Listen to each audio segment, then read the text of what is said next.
Kusimama hapo si jambo la kawaida. Uraharimika guoko kwa Ngai. Imegharimika mkono wa Mungu. Nĩtondũ nĩ Ngai wonete nginya nĩ twagĩrĩire mũthenya wa Ni Mungu ameona kwamba ginye tunafaa siku ya leo. Na agĩcoka agĩtũmĩra bishop witũ nĩgetha tũkũrakũre. Na akamtumia askofu wetu kuona haya maono ili tuendelee kukua. Nĩgetha mũndũ wothe amenye nĩ agĩrĩire thĩinĩ wa thamaki wa Ngai. Ili kila mtu afahamu kwamba anafaa katika ufalme wa Mungu. Nĩ tondũ ũguo nĩguo Ngai atwĩtĩire. Maana hivyo ndivyo Mungu ametuitia. Maana gũtungatĩra Ngai nĩ kũrĩ umithio. Kumtumikia Mungu kuna manufaa. Nĩ tondũ harĩa Ngai andutĩte na harĩa akinyithĩtie mũthenya wa ũmũthĩ. Manake mahali Mungu amenitoa na umbali amenifikisha siku hii. Nĩndabuta nafasi nginyĩrĩire. Ni rehema za msalaba zimenifikia. Na ngabuta nafasi maitho marĩa tũraririkanaga gũkua na kũriũka kwa Yesu Kristo. Na rehema za msalaba kama vile tunakumbuka kufa na kufufuka kwa Yesu Kristo. Akristiano nĩ twagĩrĩire kũnyiha mũno na gwĩtĩkĩra gũikara wega thĩinĩ wa Ngai. Wakristiano tunafaa tunyenyekee sana na tuishi vyema katika Mungu.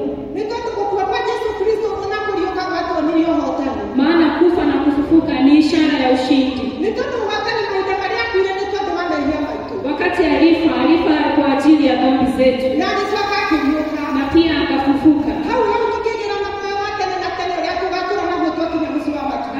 Hapo tukapata uzima wa milele ambao tutaishi naye katika huko mbinguni. Na wĩtĩkio witũ ũkĩgĩa na hinya thĩinĩ wa Kristo. Nayo imani yetu ikatiwa nguvu ndani ya Kristo. Na injili itũ ĩkĩgĩa na hinya thĩinĩ wa Kristo. Na pia injili yetu ikapata nguvu katika Kristo. Nĩ tondũ kũrĩa Jesũ atũũraga kaburi-inĩ ona mũthenya wa ũmũthĩ. Ingekuwa Yesu hadi saa hii yuko kaburini, Injili ndĩngĩrĩ na hinya. injili haingekuwa na nguvu. Na tũtingĩraika Jesũ Kristo nĩ mwathani thĩinĩ wa ngoro Na ciitũ. hatungekuwa tunakiri kwamba Yesu ni bora katika mioyo yetu. Nĩ tondũ tũtirĩ na ha gũtwara kĩĩrĩgĩrĩro gitũ. Maana hatuna tumaini.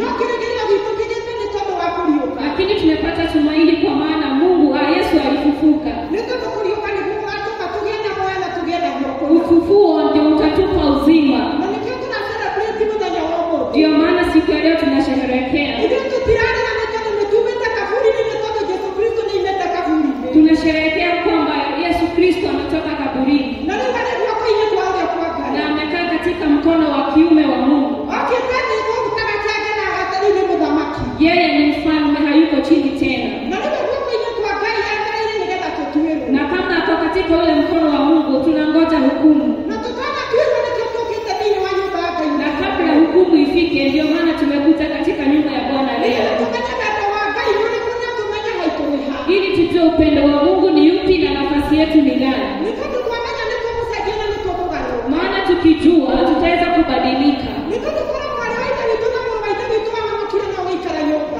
Wewe ndugu na dada, kama uliokoka na ukakaa kwako, Ndikuona bata wa gũkora twĩna nyũmba tena. singeona haja ya kuwa na kanisa kama hili. No tondũ tũtiakinyanĩire thĩinĩ wa thamaki wa Ngai mahinda marĩa twahonokire. Lakini kwa sababu Nĩ tondũ tũtiakinyanĩire thamaki-inĩ wa Ngai mahinda marĩa twahonokire. hatukuwa tumekamilika katika ufalme wakati tuliokoka. Nĩkĩo kwĩna nyũmba tena nĩgetha tũũke tũrutwo wega wake. Ndio maana kuna mjengo kama huu tunaita kanisa, ili tuje na tufuzwe maneno ya Mungu, Nĩgetha tũhote gũthiĩ rũgendo. ili tuendelee na safari. Ngai twaramũra. Mungu wetu awabariki. Ũcio ũma mũira wa ngoro yaku. Hiyo ni shuhuda ya nafsi yangu. Ndĩrenda tũigue kiugo kĩa Ngai kĩrĩa ahete mũthenya wa ũmũthĩ. Nataka tulisikie neno la Mungu ambalo amenipa siku ya leo. Nĩ tondũ Ngai witũ nĩ mũthemba ũrĩa mwega thĩinĩ wa ngoro ciitũ. Maana Mungu wetu ni aina mzuri katika roho zetu. Nĩ tondũ Ngai witũ nĩ mwĩhokeku kũrĩ arĩa mamwĩhokete. Yeye ni mwaminifu kwa wale wanamwamini. Na nĩkĩo tũrũgamĩte mũthenya wa ũmũthĩ na kiugo kĩa Ngai. Ndio tumesimama siku ya leo na neno la Mungu. Hĩndĩ ĩrĩa nderirwo ũhoro wa kiugo gĩkĩ kĩa Ngai mũthenya wa kiumia. Wakati nilifahamishwa kuhusu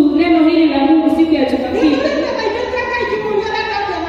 nimekuwa nikimlilia Mungu nikimuuliza, unataka niseme nini kwa kanisa lako? Kwa maana kuna mioyo mingi inataka nguvu za Mungu,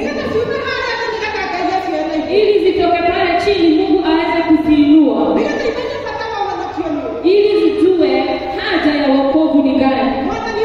Bwana Yesu asifiwe. Nataka tusome katika kitabu cha Kutoka. Kutoka 14 kuanzia mstari wa 10 hadi wa 18. Hata Farao alipokaribia wana wa Israeli, wakainua macho yao, na tazama, Wamisri wanakuja nyuma yao, wakaogopa sana. Wana wa Israeli wakamlilia Bwana wakamwambia,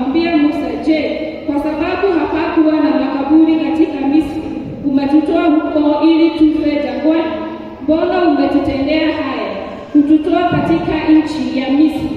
Neno hili silo tulilokuambia huko Misri tukisema, tuache tuwatumikie wa Misri, maana ni afadhali kuwatumikia wa Misri kuliko kufa jangwani. Musa akawaambia watu, msiogope, simameni tu mkauone wokovu wa Bwana atakavyowafanyia leo, kwa maana hao wa Misri waliowaona leo hamtawaona tena milele. Bwana atawapigania nyinyi, nanyi mtanyamaza kimya. Bwana akamwambia Musa, mbona unalilia mimi? Waambie wana wa Israeli waendelee mbele. Nawe inua fimbo yako, ukanyoshe mkono wako juu ya bahari na kuigawanya, nao wana wa Israeli watapita kati ya bahari katika nchi kavu. Nami tazama, nitaifanya mioyo ya Wamisri kuwa migumu, nao wataingia na kuwafuatia. Nami nitajipatia utukufu kwa Farao na kwa jeshi lake lote, kwa magari yake na kwa wapanda farasi wake. Na Wamisri watajua ya kuwa mimi ndimi Bwana, nitakapokwisha kujipatia utukufu kwa Farao na magari yake na farasi zake. Bwana Yesu asifiwe. Hili ni neno tunalifahamu sana kanisa la Mungu. Lakini nataka tulione likiwa siku ya leo na tofauti. Sababu neno la Mungu ni kali katika pande zote. Tunaona hili neno la Mungu. Musa alipotumwa na Mungu katika nchi ya Wamisri. Hiyo ni Kutoka 3:7. Mungu alikuwa amesikia kilio cha Wanaisraeli. Akamtuma Musa ili aende pale Misri. Alipofika pale akampata Farao. Na Farao alikuwa ameikausha roho yake. Kwa maana hapo anataka Wanaisraeli watoke ile nchi ya Misri.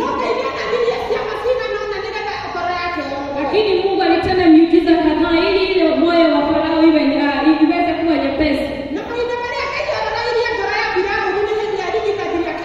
Na ilikuwa nyepesi wakati tu yule kifungua mimba wa Farao aliweza kufariki. Na hapo ndio akakubali kuwaachilia wana wa Israeli. Na wakati waliweza kufunguliwa ni hii Kutoka ambayo tumesoma. Wakati Musa aliondoka na wana Israeli, Farao alihisi vibaya sana. Kwa sababu Wanaisraeli walikuwa watumwa na walikuwa wanaifanya kazi ngumu sana huko Misri. Na walikuwa wanafanya kazi nyingi sana pale. Sasa wakati waliondoka, Farao akahisi vibaya. Akaona hawafikie. Wakati alikuwa anawafikia, Wanaisraeli wakatazama nyuma, wakaona kile kikosi cha Wamisri. Wakaanza kushtuka.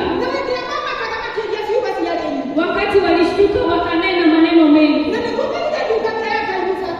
Ili wakauliza Musa, hivi ulituleta jangwani ili tufe? Pale Misri kwani hakukuwa na makaburi? Lakini Musa akawaeleza watulie. Na wakati waliambiwa vile, waliendelea tu kuteta. Nikuambie nini kanisa siku ya leo? Usisahau kile Mungu alikuahidi ulipoamini. Kwa sababu ukisahau kuna ajali. Hawa watu walitolewa Misri ili waende na Mungu wao, ili wakamtumikie Mungu. Lakini safari ilipokuwa ngumu, wakaanza kulalamika. Nataka kusema nini? Usilalamike katika hii safari. Sababu unaweza ongea maneno mingi na yakose Mungu ndani yako. Unafaa unangoja, unasubiri Mungu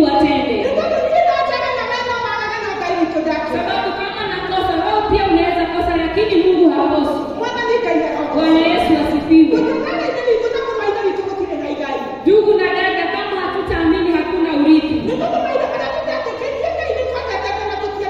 Wakati hatukuwa tumeamini Mungu, tulikuwa tunalalamika na hatukupata msaada. Kwa sababu hatukuwa tunaona mambo kwa muonekano wa Mungu. Tulikuwa tunatumia nguvu zetu na werevu wetu na tunaendelea. Na hivyo Mungu hakuwa anaonekana katika huo ufalme. Tulipoingia katika ufalme wa Mungu, Mungu akatufunza kunyamaza na kumngoja. Ndio maana tunaonekana wapumbavu wakati tumekaa katika ufalme wa Mungu. Ni heri ukuwe mpumbavu katika ufalme ukingoja wa uzima. Ni heri ukae ndani ya Mungu ukingoja uzima. Bwana Yesu asifiwe. Kulalamika hakuna msaada. Wacha watoto wasome, Mungu atapeana karo. Bwana Yesu asifiwe. Hata kazi ikikosekana usilalamike. Kwa sababu kazi za watu wa Mungu zimeandaliwa. Bwana asifiwe. Kuna siku moja mtoto wangu alikuwa anasoma, lakini hakuwa na imani, manake hakuwa ameokoka. Hata kama hadi sasa hajaokoka bado naomba. Akaniuliza siku moja, hii masomo yote naam, na hata sina pesa ya kununua maharagwe. Nikamwambia kunaye Mungu anayebariki watu na kazi. Mungu atafikisha masomo yako na atakubariki na kazi.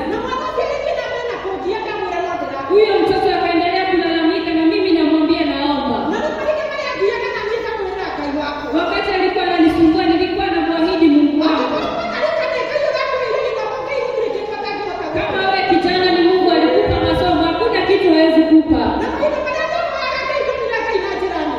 Nilipokuwa naomba nilimwona Mungu kwa njia kuu.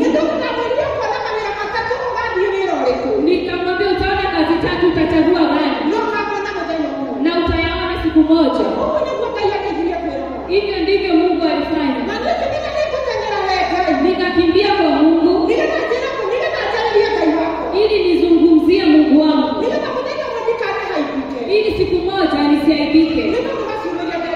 Kwa yale maneno nilimwambia mtoto wangu, nataka niseme Mungu ni mwema na ni mwaminifu. Wakati simu ilipigwa, ilikuja kama ameenda kufanya interview. Na wakati alikuwa nje akingojea ile ingie, simu nyingine ikapigwa na ni mimi ilipata. Ikaniambia kijana wako anangojewa Thika, afanye interview nyingine.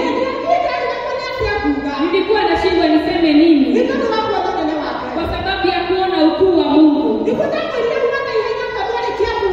Nikamwambia harakisha ukitoka Kiambu uje Thika, ili Mungu aonekane ndani yako. Akaniuliza sasa kunaenda aje, na tayari nimefika Kiambu. Mimi Mungu akanisaidia kwamba aje Thika. Na wakati alifika Thika, alikuja na barua ya kazi mrefu sana. Hata kufanyiwa interview.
asifiwe.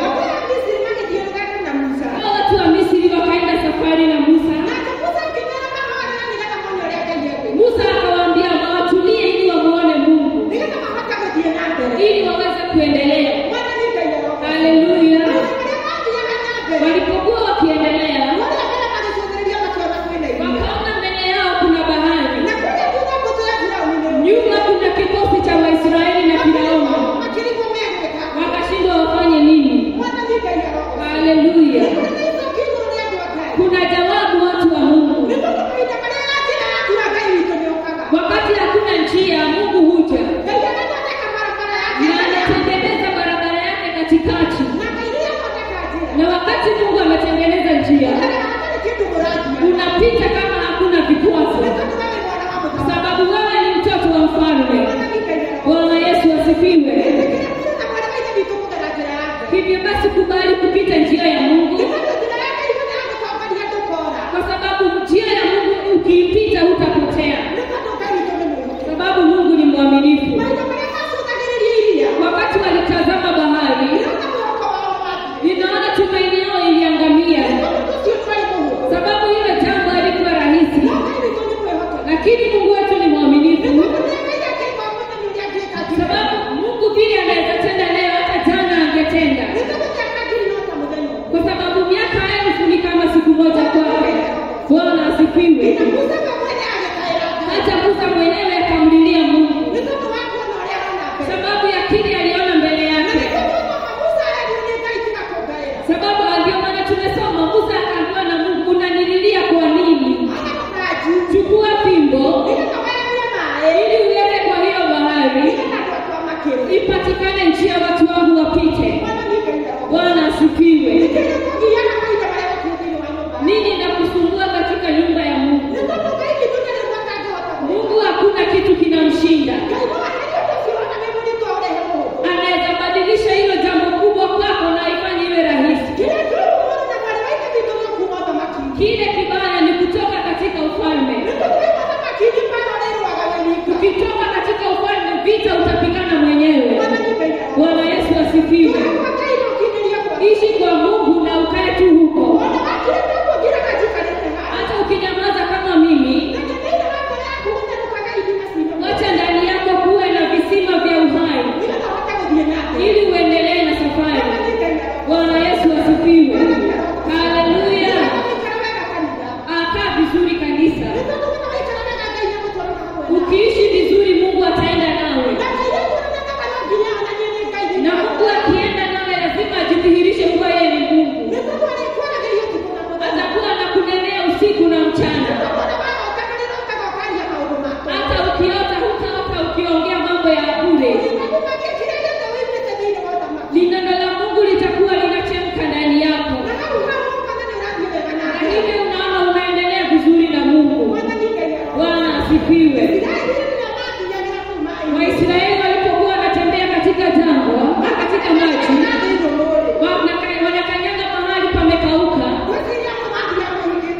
Wengine ni kama hata walifunga macho, sababu ukuta moja upande huu ni maji na ingine ilikuwa mambo nyingine. Wewe ingekuwa ni wewe, ungefanya nini?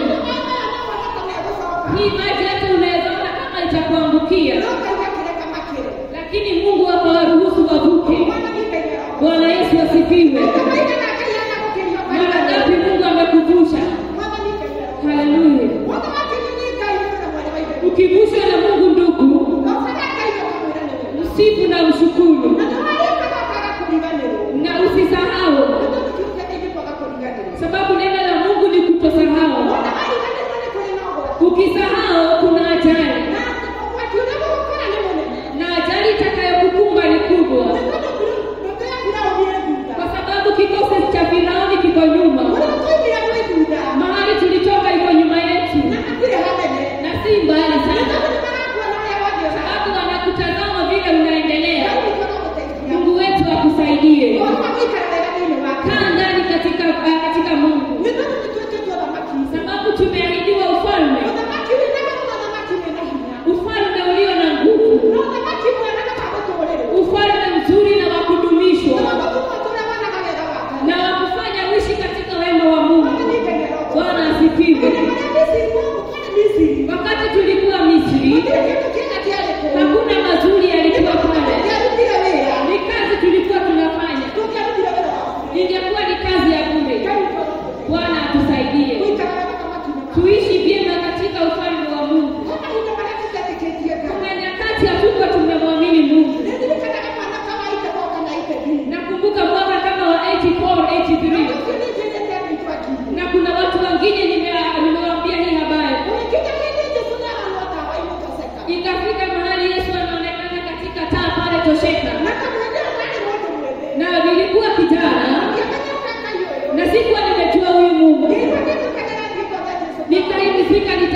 Ilikuwa ni kina mama waingie kwanza, kisha wazee waingie baadaye. Nilipoingia nikasikia watu wa kanisa, ni watu wa kanisa hapo kwa wasera ndio walikuwa wanaongoza kegosho. Walikuwa wakiongoza na wanatuambia hata sisi tuimbe. Sikuwa nimetambua kwamba wakati Yesu amekuokoa anajifunulia wewe na anafanya muende safari na yeye, anaingia ndani yako wakati ule, sababu ulimwamini na ndoto yako ikakiri Yesu ni Bwana. Jina lako likatolewa katika kitabu cha mauti likanakiliwa katika kitabu cha uzima. Tuko na urithi mkuu. Bwana Yesu asifiwe. Nikasikia huyo Yesu ametoka huko kwa nyanya anaenda Kegio. Sikufuata. Nilikuwa najiangalia naona tu ni ile tambi ya taa. Sababu watu wengi wako na zile taa za glasi. Naye shetani akajua hiyo ndio njia atapenyeka. Nataka niseme nini? Ni heri tukae kama hatujasahau mahali Mungu alitotoa wakati tuko tumeokoka. Sababu Mungu wetu ametupeleka mbali. Tusichezee huu wa wokovu watu wa Mungu. Ili Mungu aandamane nasi. Waisraeli walikuwa a chosen generation. Na ndio maana waliandamana na Mungu. Ndio maana Musa alikuwa amewaongoza. Walipovuka ng'ambo, wakasifu Mungu wao. Wakachukua darama wakasifu Mungu. Hiyo ni Kutoka 15 kuanzia. Enda usome uone ukuu wa Mungu. Bwana asifiwe. Ewe ndugu, utasifu Mungu atakapokuvukisha. Usisahau umbali amekutoa na umbali amekupeleka. Sababu ambapo ametutoa ni mbali. Hata mzazi wako hawezi kutoa na kuleta katika ufalme. Ningekuwa na uwezo ningemtoa babangu mzazi. Nimeishi kumhubiria lakini bado hajaamini. Bwana asifiwe. Tusimama vyema. Injili iwe rahisi. Na ili timu hadi ya evangelism iwe na kazi rahisi ili watu wasikie habari ya Mungu. Watu wakikutazama waone huru yako ya Mungu, watatamani Mungu wako. Bwana Yesu asifiwe. Tusiwe vikwazo katika ufalme wa Mungu. Amen. Tukiishi vizuri, wengi watatamani huu ufalme. Wale tutahubiria wakikosa kusikia. Wewe kuna mbegu umepanda. Na ile mbegu itatoka kwenye mchanga. Na itaonekana juu ya mchanga. Ionekane kama ni mahindi. Na ionekane ni kitu kizuri. Nayo taji ya ufalme iwe rembo. Bwana asifiwe. Waisraeli wakamsifu Mungu kama sisi vile huwa tunamsifu, kwa sababu ya furaha, kwa sababu ya vile Mungu aliwapigania. Wakati Mungu amekupigania, utafurahi na pia sisi, sababu tutaona nyumba yako mzuri na hakukua. Bwana asifiwe. Tutaona ukinunua shamba na tunasifu Mungu pamoja nawe, sababu muujiza wako ni wetu sote. Amen. Nilikuwa natazama wakati Waisraeli walikuwa wanasifu Mungu, walisahau hadi na matatizo yaliyokuwa wamewakumba. Amen.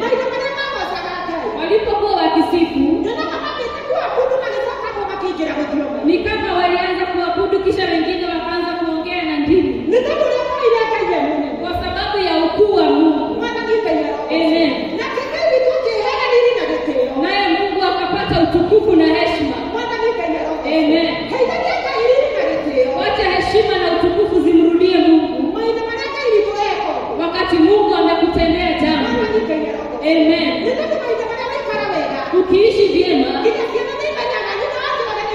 hata watoto wataona mama Njoroge ameishi vizuri. Amen.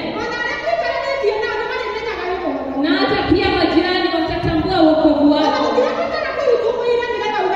Hata sio ushuhuda mrefu ili watu wajue umeokoka. Wakati nimeishi na nikitazama, wakati kuna vita mimi si yuko pale. Hata kama niko pale, niko pale kuleta amani. Amen. Ili sifa na utukufu zimrudie Mungu. Amen. Waisraeli wakamsifu Mungu na Mungu akawatenda mema. Amen. Kwa sababu mtu wa ulimwengu ni wa kusahau. Waisraeli walipoendelea na safari, sitasoma hapo, lakini wacha nikueleze. Ukisoma Kutoka 32, wakati Musa alipaa mlimani na Mungu akaanza kuzungumza na yeye, akaacha Waisraeli na Aaron. Wakaona kwamba Musa amekawia sana. Wakajiuliza, ni nini Musa imempata manake hajarejea? Tutakaa bila Mungu na Musa ameenda. Wakaambia hayo, watoe vifaa vyao vya dhahabu ambavyo walikuwa wamejivika ili wajitengenezee Mungu wao. Na kweli wakatengeneza ndama. Mungu atusaidie watu wa Mungu. Mtu wa dunia anasahau. Usisahau Mungu amekutoa na mahali anakupeleka. Amen. Hawa watu wakafanya tendo lilikuwa mbaya. Musa akiwa na Mungu pale mlimani, Mungu kwanza akaona kile watu walifanya. Musa akaambiwa na Mungu, teremka ukaone Waisraeli wako.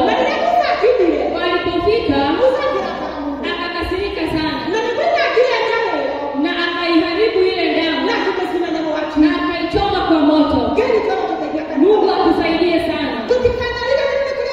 Tusije tukasahau mahali Mungu ametutoa.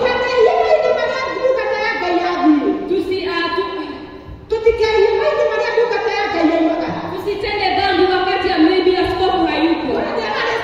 Kuna wakati alikuwa USA. Sababu Mungu ni mwema, manake alitupata bado tukimwabudu Mungu. Akapata sisi ni Mungu tu tunatukuza. Tuendelee na hiyo hali kanisa la Mungu. Wakati tuko manyumbani kwetu, wacha tumsifu Mungu aliye uhai. Mungu wetu onekane kwa upana pale nyumbani, ili Mungu aitwe Mungu ndani ya mioyo yetu. Amen. Wakati Mungu ako pale, huwa anaona every corner of your heart. Anything that you conceive in your mind, God sees that. Amen. Wakati uko nyumbani, kaa vizuri na Mungu, ili uweze kuenda na Mungu kutoka kwako hadi kanisani.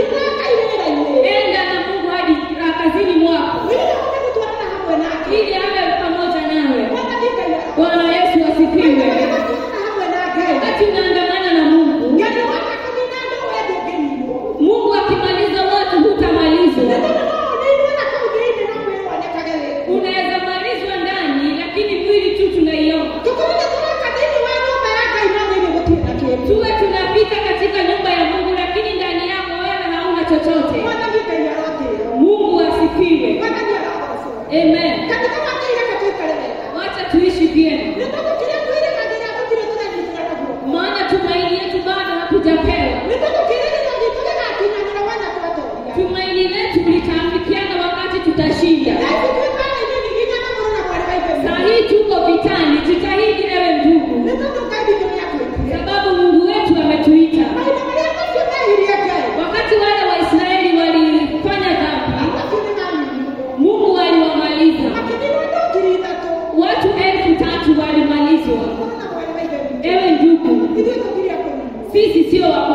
kuunganishwa.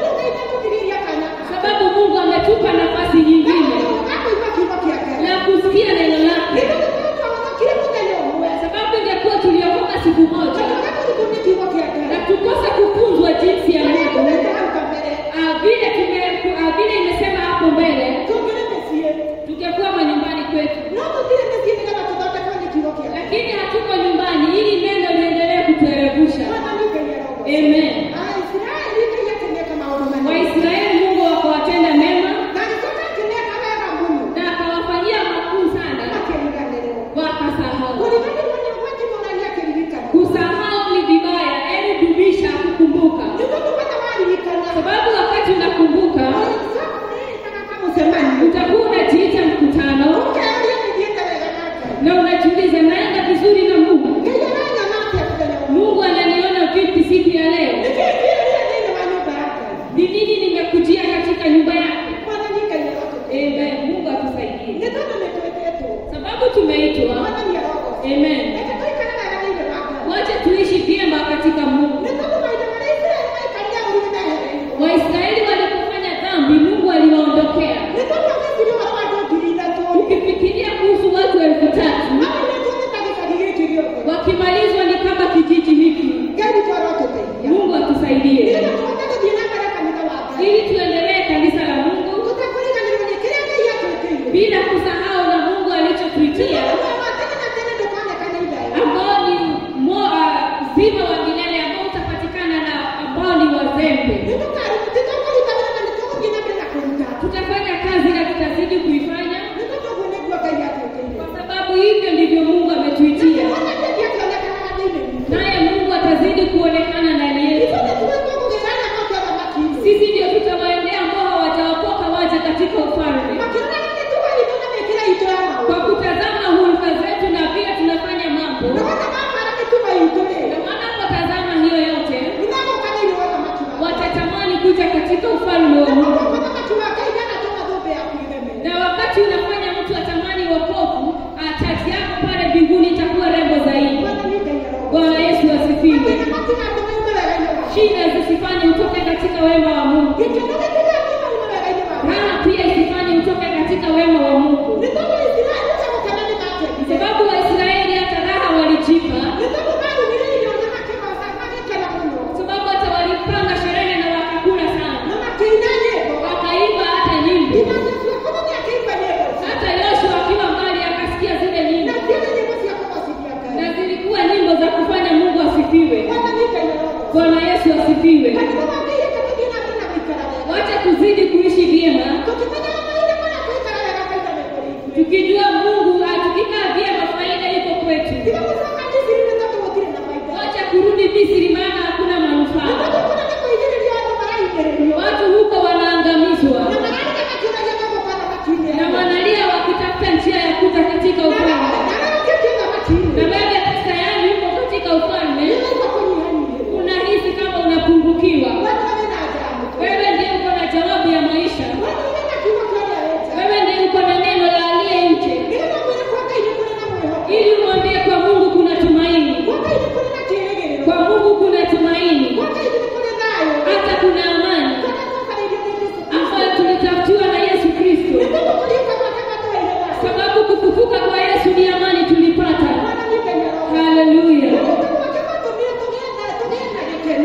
Kufufuka kwa Yesu ilitupa hata na furaha.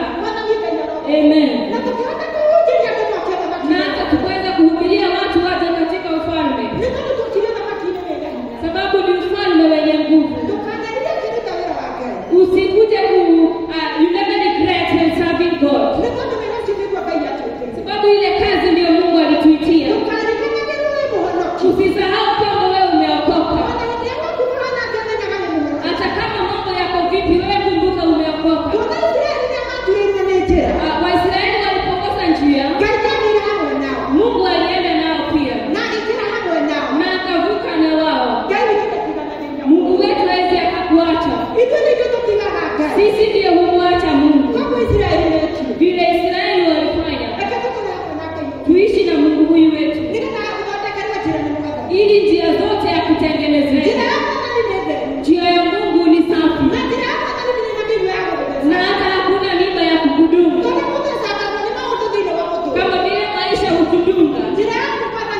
Ile njia ya Mungu ni safi. Maana yeye ndiye atakuvusha. Utakapompa moyo wako na fikra na hata mwili ili akutumikie. Tutafute Mungu anapopatikana ili atembee nasi. Waisraeli walisema kama Mungu haendi na wao, hata watatoka pale. Ni wapi utaenda bila Mungu? Utasimama vipi bila Mungu? Bwana asifiwe. Simama vyema na Mungu wako ili Mungu aonekane. Mungu wetu ni mkuu zaidi ya fikra zako.